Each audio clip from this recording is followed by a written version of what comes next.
सर्वेभ्यो नमो नमः। कक्षा में उपस्थित सभी सदस्यों का आदर सहित यथायोग्य अभिवादन एवं स्वागत है। सभी सदस्य अपने अपने इष्ट देव का ध्यान करें। माता गायत्री के मंत्रों का एक बार उच्चारण अवश्य कर ले।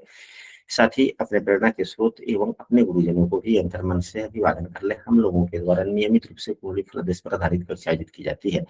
आज की कक्षा में जैसा कि आप लोग देख रहे हैं कि नवमांश कुंडली से ग्रहों का उपाय हम कैसे करें। ग्रहों का उपाय हम कब करते हैं? जो ग्रह हल्के फल्के कमजोर होते हैं, खराब होते हैं या कम बली है, तो उसका हम ट्रीटमेंट उपायों के द्वारा, अपने आचरणों, अपने स्वभाव, अपने कार्यकलाप के द्वारा हम उपाय करते हैं। यदि अत्यधिक ग्रह कमजोर होते हैं, अत्यधिक पीड़ित होते हैं, तो पूजा पाठ, जप, दान, व्रत इत्यादि के सहारे, हवन के सहारे भी हम ग्रहों का उपाय करते हैं। तो आज की कक्षा में नवमांश कुंडली से संबंधित हम चर्चा करने वाले हैं। यदि आपके नवमांश कुंडली में, यदि हम सबों के नवमांश कुंडली के लग्न में, पंचम भाव में या नवम भाव में, यानी कि नवमांश कुंडली के त्रिकोण भाव में यदि राहु देव हों, तो व्यक्ति को गणेश पूजा या सरस्वती पूजा या गणेश चालीसा, सरस्वती चालीसा का पाठ नियमित रूप से करना चाहिए। नियमित रूप से करना चाहिए। यदि नवमांश कुंडली के त्रिकोण में राहु देव हो तो अब नवमांश कुंडली की महत्ता क्या है? नवमांश कुंडली केवल पति पत्नी के संबंध, पार्टनरशिप को नहीं बतलाता। यह लग्नांश भी है कि लग्न आपका किस नवमांश में भोग कर रहा है, यह उसका भी प्रतिनिधित्व करता है। तो यह लग्न के लग्नांश का त्रिकोण भाव हो जाता है। राहु देव हमें भ्रम में डालते हैं, राहु देव हमें भ्रम में डालते हैं। तो भ्रम क्या है? भ्रम कब शुरू होता है हमारे जहन में?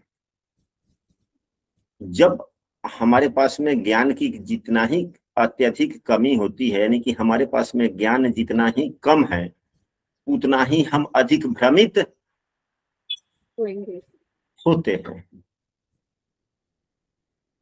तो अब यहाँ पे राहु के भी उपाय किए जा सकते हैं। यहाँ पर राहु के भी उपाय किए जा सकते हैं, राहु के मंत्रों का जप इत्यादि भी हो। लेकिन जड़ कहाँ है?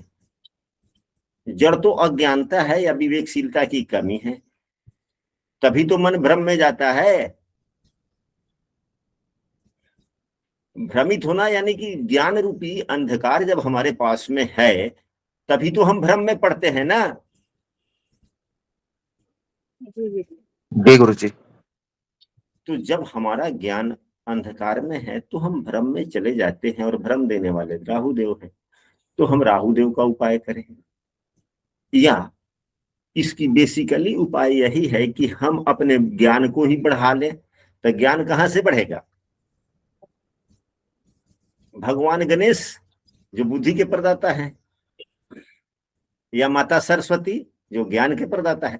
तो जब ज्ञान बुद्धि होगा, अपने भ्रम कम हो जाएगी ना। जी जी गुरु जी। तो ये छोटे छोटे उपाय बहुत बहुत बड़े बड़े लाभ दे देते हैं।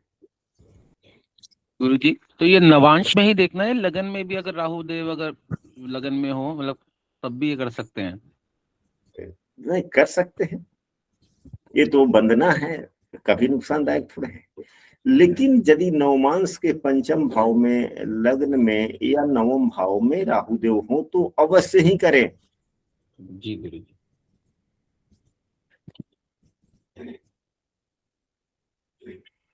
अब आते हैं दूसरे सूत्र पर। नवमांश कुंडली में क्या शुक्र एवं शनि का परस्पर संबंध है? इस उदाहरण कुंडली में परस्पर संबंध नहीं है। शुक्रदेव यहाँ पर हैं और शनिदेव यहाँ पर है। शुक्र बुध की राशि में है, शनि अब दोनों ही अपने अपने, हाँ शनिदेव अपने स्वराशि के लग्न में है। नवम पंचम का तो संबंध है ही, नवम पंचम का संबंध है, लेकिन नवम पंचम का संबंध ज्ञान के आदान प्रदान का संबंध होता है, परस्पर संबंध नहीं है। अगर परस्पर संबंध का मतलब ये होता है कि नवमांश में एक दूसरे को देखते हो या एक दूसरे के साथ हो,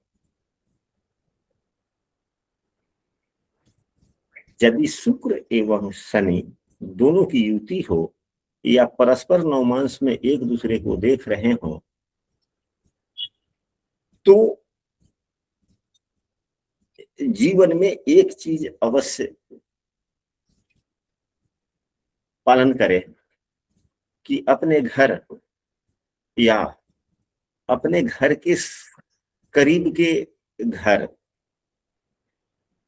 या ऐसे घर जिस घर की महिलाओं का आना जाना हमारे घर में है, उस घर की अपने से अधिक उम्र के महिलाओं की बात को कभी ना काटे,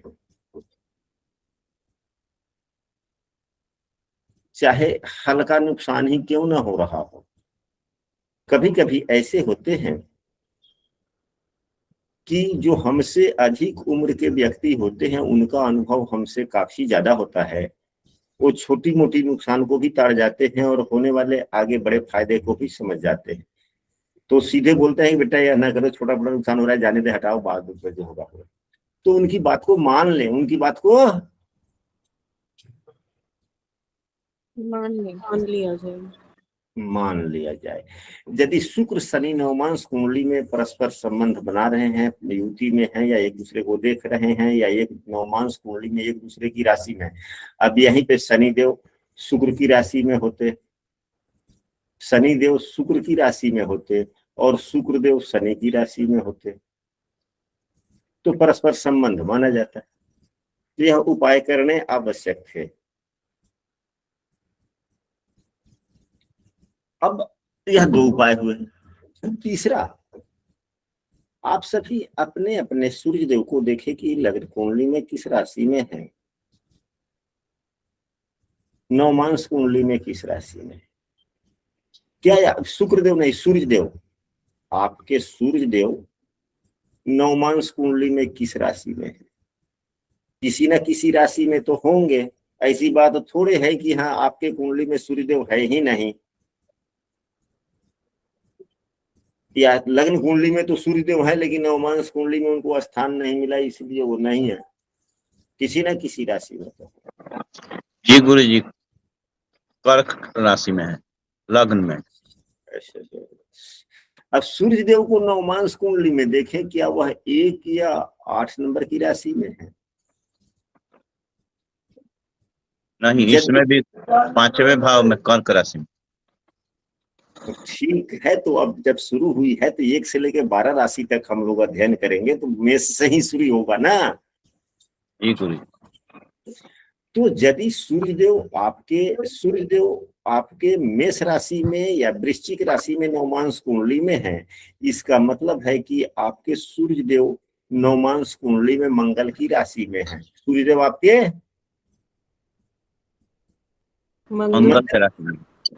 मंगल की राशि में है। हमारे गुरुजनों का कहना है कि हम कोई भी काम करते हैं, दुनिया का कोई भी हम काम करते हैं तो हमें यश की प्राप्ति होती है, हमें यश की प्राप्ति होती है।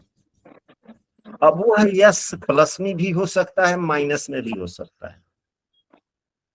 अब कोई गलत काम करेगा तब भी तो उस क्षेत्र में उसका नाम प्रसिद्ध होगा कि नहीं होगा।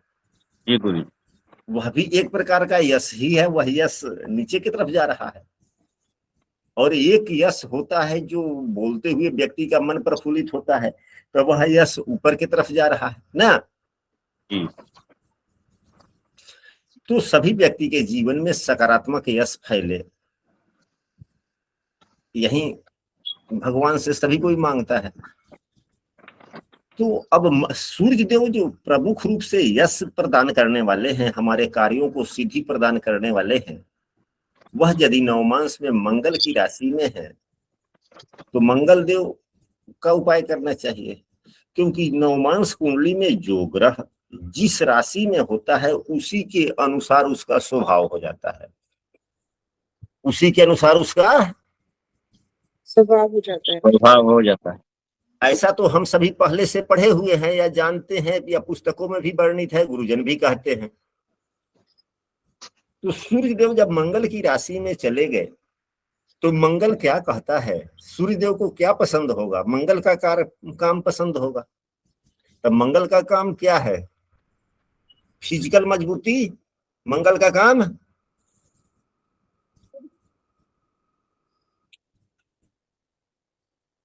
फिजिकल मजबूती।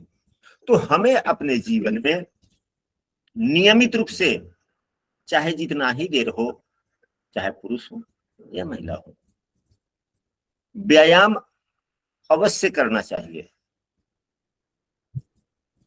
आप लोग देखेंगे तो पाएंगे कि यदि आप व्यायाम एक्सरसाइज करते हैं, आपका सूर्यदेव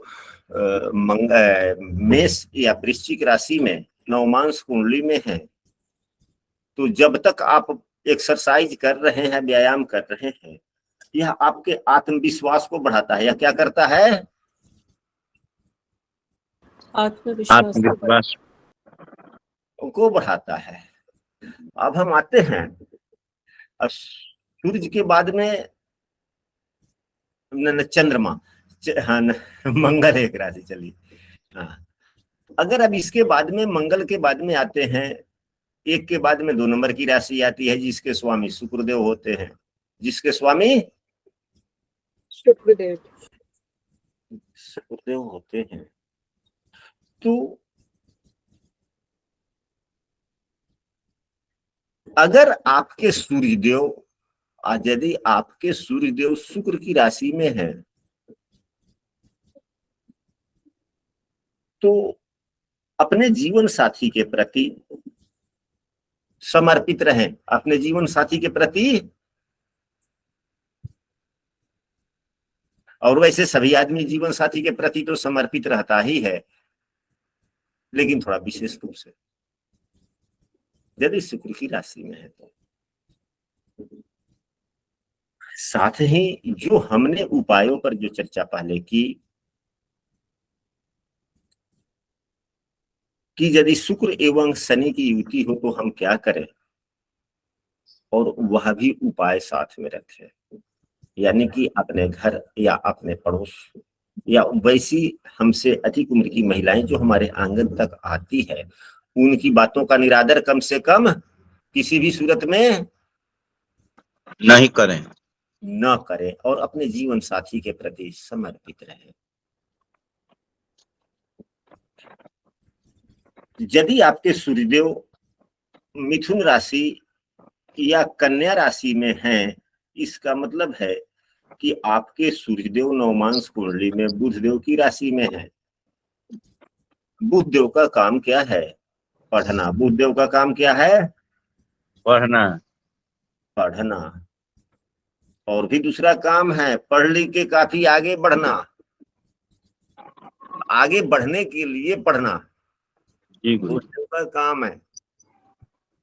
तो हम क्या पढ़ें, यदि हमारे नवमांश कुंडली में सूर्य देव बुध की राशि में है तो हम क्या पढ़ें। अभी जो हमने बातें कही कि पढ़कर आगे बढ़ना, तो हम क्या पढ़ें, कुछ ना कुछ तो पढ़ना है। हमें एक निश्चित रूप से प्रतिदिन, चाहे 15 मिनट ही क्यों ना हो, 10 मिनट क्यों ना हो, हमें पढ़ना चाहिए।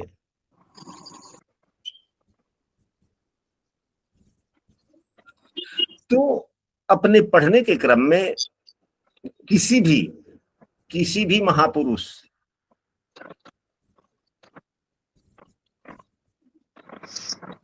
की जीवनी को पढ़ें। सामान्य पुस्तक पढ़ने से तो लाभ होता ही है, लेकिन उतना लाभ नहीं होगा जितना आप जीवनी पढ़ते हैं। हम सभी वयस्क हैं, हम सभी को जीवन जीने के लिए जितना पढ़ना था हम लोगों ने पढ़ लिया। मैट्रिक पढ़ लिया, इंटर पढ़ लिए, इंटर तक कर लिए, ग्रेजुएशन कर लिए, एमए कर लिए, आचार्य कर लिए, कोई पीएचडी कर लिया। हम लोग अपना अपना काम कर रहे हैं। अब तो विषय वस्तु पढ़ने से कोई लाभ नहीं, जितना पढ़ लिए उसके अनुभव के आधार पर नौकरी जॉब लगा हुआ है। लेकिन मैं ये थोड़े कहता कि हाँ भाई जो हमने पढ़ लिया उसको मत पढ़ो, पढ़ने से नुकसान होगा।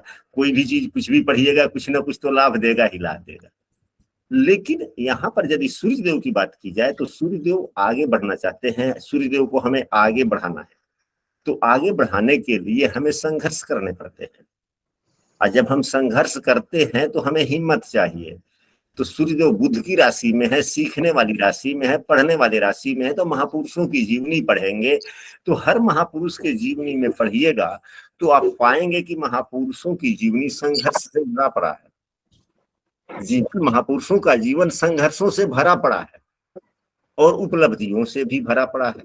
जितना ही उन्होंने अधिक संघर्ष किया उतना ही अधिक उपलब्धि पाया। तो संघर्ष करने के लिए मन में एक प्रकार का विश्वास जगता है और हमें प्रेरणा मिलती है, और उतना ही हम संघर्ष करते जाते हैं और उतने ही ऊंची ऊंचाइयों तक बढ़ते जाते हैं।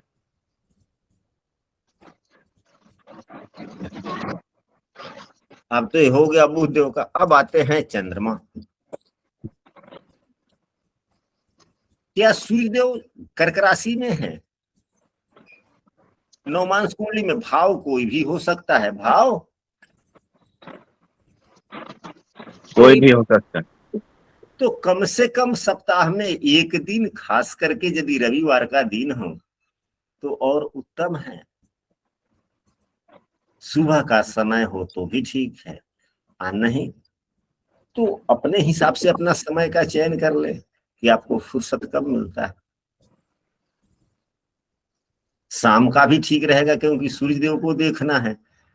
तो सुबह में तो ज्यादा अगर धूप तेज हो गया तो फिर सूर्यदेव की तरफ नजर नहीं जाएगा। शाम के समय में भी थोड़ा सा सूर्य जब अस्त की तरफ जाते हैं तो उनकी रोशनी थोड़ी अच्छी हो जाती है।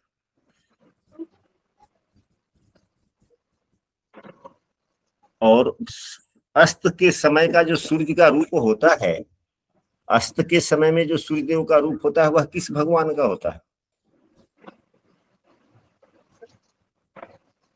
विष्णु भगवान का होता है ना। जी गुरु जी। सूर्य देव का अस्त के समय का रूप क्या होता है? दोपहर का रूप क्या होता है?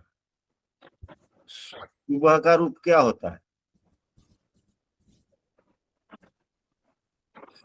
तो दोपहर में भगवान शिव, दोपहर में भगवान शिव, और अस्त होने के समय में भगवान विष्णु,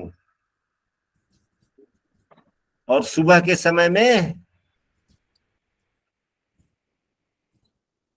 ब्रह्मा जी। ब्रह्मा जी। उदय ब्रह्म रूपे न मध्वाने महेश्वर अस्त काले स्वयं विष्णु त्रिमूर्ति त्वाम नमस्तुते। ऐसे हम लोग पढ़ते हैं ना, पढ़ाते हैं ना पूजा पाठ में। जी गुरु। तो भगवान विष्णु पालनहार हैं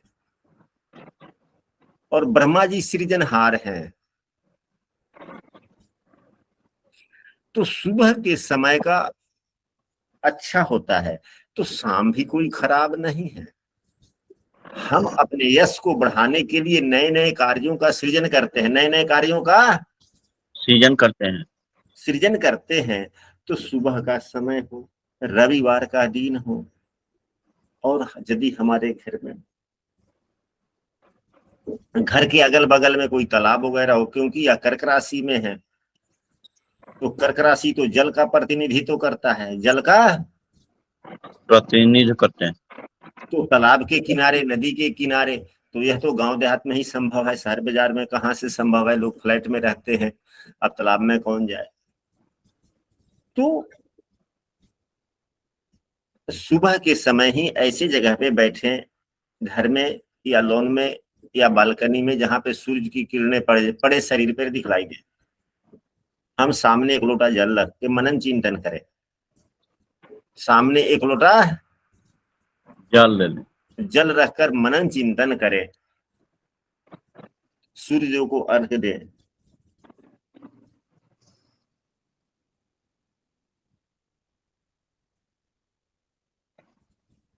चंद्रमा माता का भी कारक है, कोई भी नया काम का जब हम सृजन करते हैं, किसी भी नौकरी के लिए, व्यवसाय के लिए, नए कार्य के लिए, नए जजमान के यहाँ, या जजमान के यहाँ, अब मित्रेश जी आप जजमान के यहाँ पूजा पाठ कराने खूब जाते हैं। यदि माँ है तो जजमान के घर पे जब जाए, यदि आपके चंद्र सूर्यदेव कर्क राशि में है तब माता को प्रणाम करके अवश्य जाए। आप देखेंगे कि उस पूजा में आपका कुछ ऐसा काम जरूर हो जाएगा जिससे आपका लोग नाम लेगा। आप जिसको आशीर्वाद देंगे वो आशीर्वाद भी फलित होगा, और दक्षिणा भी कुछ ज्यादा मिलेगा। दक्षिणा भी कुछ ज्यादा मिलेगा, बगैर मांगे मिल जाएगा। मतलब प्रसन्न होकर के आइएगा। यदि माता नहीं है तो माता तुल्य महिलाएं तो ढेर सारे समाज में रहती। जीवन की रिश्तों की क्या पूछना, व्यक्ति मर जाता है लेकिन मरने के बाद तक माताएं रहती ही रहती है। मृत्यु के बाद भी माताएं रहती हैं। यह कैसे समझते हैं हम सभी? तो माँ किसको कहा गया है? अपनी माँ को भी माँ कहा गया है, चाची ताई को भी माँ कहा गया है, बड़े भाई की पत्नी को भी माँ कहा गया है, और वैसी सभी महिलाएं जिनकी शादी हो चुकी है वह भी माता ही है ना। जी गुरु जी। तो रिश्तों का काम करे। चलिए क्या हुआ, अब हम लोगों ने चंद्रमा पर, अगर सूर्यदेव स्वराशि के ही नवमांश कुंडली में 5 नंबर की राशि जहाँ पे है, अगर यहीं पे सूर्यदेव है, अगर सूर्यदेव अपने स्वराशि में है तो सूर्यदेव तो नेता है, मतलब कि राजा है ना। सूर्यदेव नेता नहीं, मंगल नेता है। सूर्यदेव राजा है, राजा के कारक हैं। तो राजनेता, राजनेता, अब राजनेता कौन है? मंत्री लोग हैं, सांसद लोग हैं, विधायक लोग हैं, गांव लेवल पर मुखिया है, वार्ड पार्षद है, वार्ड समिति है, ये सभी क्या है? 50-100 घर के बाद में एक वार्ड सदस्य होता है, वार्ड कमिश्नर होता है, वह भी तो राजनेता ही हुआ ना। जी गुरु जी। तो राजनेता से मेलजोल बढ़ाना चाहिए। एवं पिता या पिता तुल्य व्यक्ति से आगे बढ़ने का मार्ग पूछे। मेलजोल बढ़ाना है राजनेताओं से, और काम के लिए निर्देशन किससे प्राप्त करना है? पिता या पिता तुल्य व्यक्ति से। फिर आपके कार्यों में ज्यादा समस्याएं नहीं आएंगी। ये तो सूर्यदेव की बात हो गया। अब आते हैं 9-12।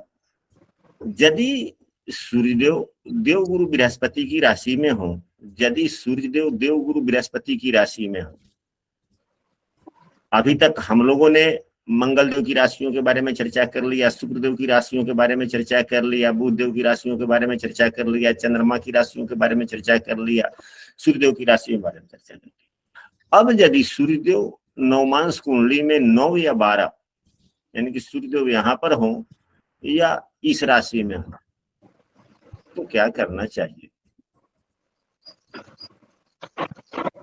निश्चित रूप से प्रतिदिन यह अनुभूत उपाय है। यदि नवमांश कुंडली में सूर्यदेव 9 या 12 नंबर की राशि में है तो प्रतिदिन मंदिर जाना चाहिए। प्रतिदिन मंदिर जाना चाहिए। वो सुबह में भी जा सकते हैं, मॉर्निंग वॉक के सिलसिले में भी जा सकते हैं, बगैर नहाए धोए भी जा सकते हैं। अब तो हर गांव, हर टोला, हर कस्बा में मंदिर है। जी गुरु जी। 10 कदम चलिएगा मंदिर आ जाएगा। जी। चाहे फ्लैट में ही क्यों ना रहते हो, बिल्डिंग में क्यों ना रहते हो, सुबह में तो थोड़ा उतर के आदमी टहलता भी है। जी। हम उसी वक्त जाएंगे मंदिर, कोई एक निश्चित समय बना लेंगे, हम उसी समय जाएंगे मंदिर। भले ही अगर हम नहीं नहाए धोए हैं तो हम मंदिर के अंदर नहीं जाएंगे, भगवान का दर्शन नहीं करेंगे, लेकिन हम एक्सरसाइज करते हुए, चहलकदमी करते हुए हम मंदिर के सीढ़ियों तक जाएंगे, मंदिर के सीढ़ियों को प्रणाम करेंगे, फिर हम वापस आएंगे।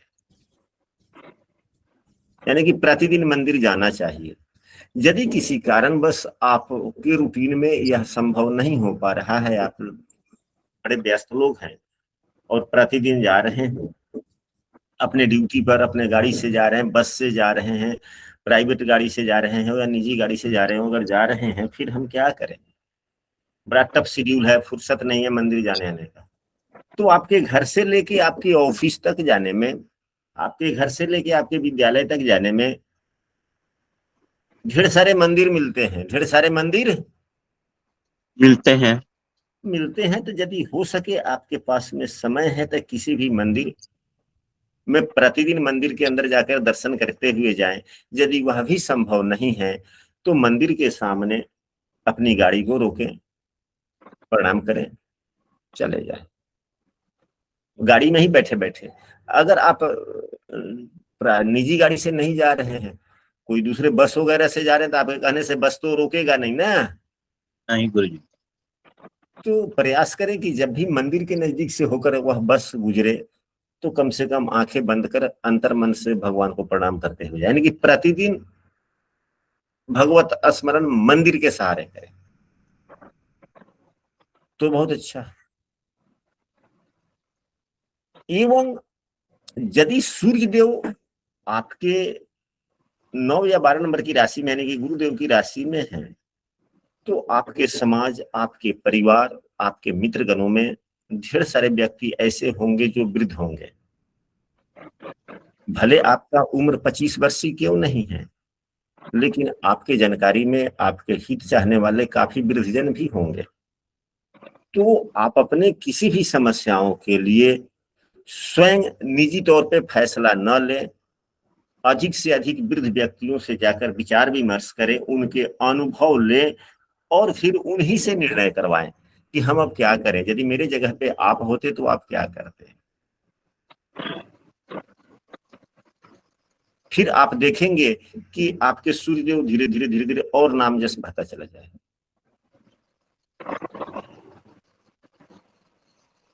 अब आप लोग अपने अपने, जहां तक हम लोगों ने 6 ग्रहों के बारे में चर्चा कर लिया, अब 7वें ग्रह बच जाते हैं शनि देव, जिनकी राशि 10 एवं 11 है। यदि सूर्यदेव नवमांश कुंडली में 10 या 11 नंबर की राशि में हो तो हमें क्या उपाय करने चाहिए?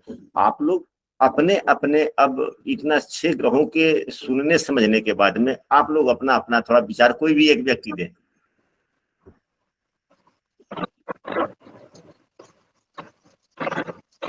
कोई भी एक व्यक्ति अपना विचार दे। गुरुजी, इसमें हरीश बोल रहा हूँ। गुरुजी प्रणाम।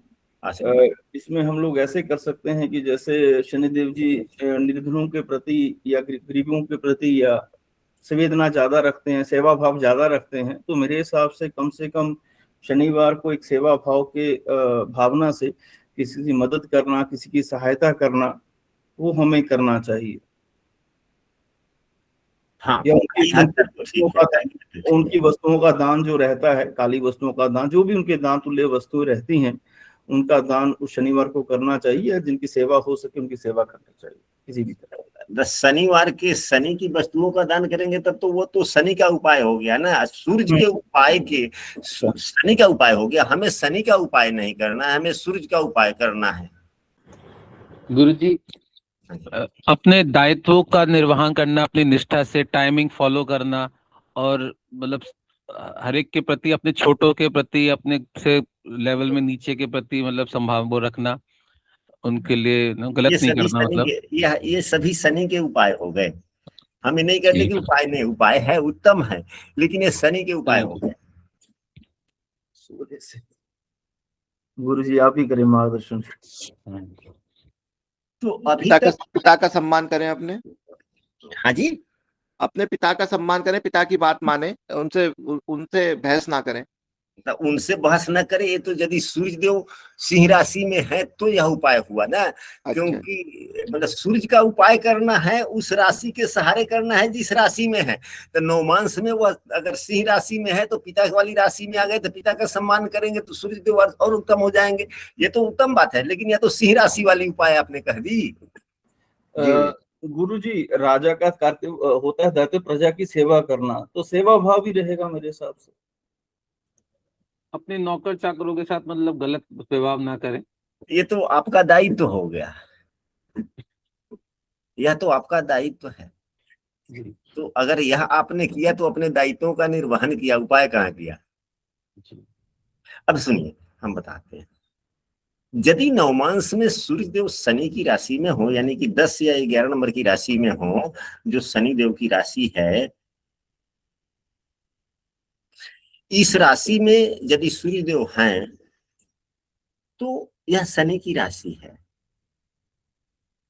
और वहीं पे सूर्यदेव बैठ गए। शनि क्या है, कमजोर वर्ग है। शनि क्या है, कमजोर है, सेवक है, नौकर है। सभी ग्रह, मतलब 9 ग्रह है, 9 ग्रह अलग अलग व्यक्तित्वों को प्रदर्शित करता है। जैसे सूर्यदेव राजा हो गए, मंगल सेनापति हुआ, शुक्र एवं बुध, मैंने शुक्र एवं देव गुरु बृहस्पति ज्ञान देने वाले प्रोफेसर गण हो गए, सुझाव सलाह देने वाले हो गए, शिक्षक गण हो गए। बुध उत्तराधिकारी हो गया, शनि सेवक हो गया। तो सेवक मतलब क्या हुआ, कमजोर व्यक्ति, कमजोर वर्ग के लोग, जिनके पास में आर्थिक स्थिति उतनी अच्छी नहीं है, वही शनिदेव हुए ना। जी गुरुजी। जी गुरुजी।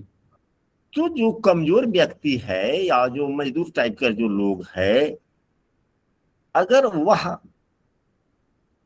आपके परिवेश में है, अगर उसे कोई समस्याएं आ रही है, या आपके जानकारी भर में, भले वह नहीं जानता है, आपके जानकारी में ऐसा कोई काम धंधा आता है या कुछ है जो आपके सुझाव सलाह से उसको सफलता मिलने की संभावनाएं बनती है, तो आप अवश्य करें। यह आपके सूर्य को मजबूत करेगा, क्योंकि आपने शनि के सहारे आपने अपने सूर्य को, यानी कि दूसरे का कर भला तो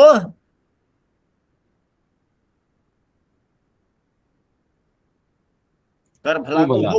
हो हो भला। भला। वो भला।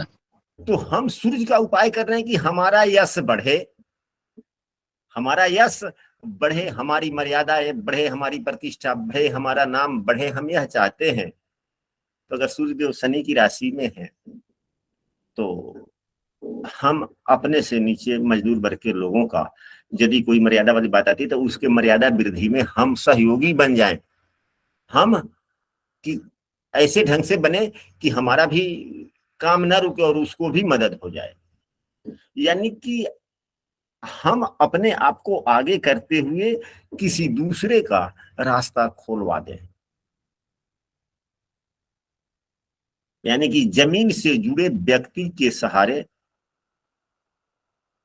जमीन से जो जुड़ा हुआ व्यक्ति है, धरातल से जुड़ा हुआ जो व्यक्ति है,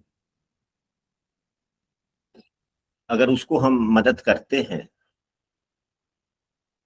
तो वहीं जो हमारा पुण्य मिलता है, वह पुण्य हमें मर्यादा की तरफ, हमारे सूर्य को तो भी मजबूत करता है और हमें सफलता भी दिलाता है। अच्छा, अब आप लोगों के नवमांश कुंडली में सूर्यदेव किस राशि में है? क्या अपने राशि के अनुरूप आप लोग क्या अपने जीवन में कुछ आदत बना के यदि रखा है तो आपको समस्याएं कम आती होंगी। यदि नहीं तो अमल करें, फिर देखें कि क्या बदलाव जीवन में आता है। तो आशा तो करते हैं कि यह टॉपिक छोटी सी है, लेकिन हम सबों के लिए बहुत ही उपयोगी भी है।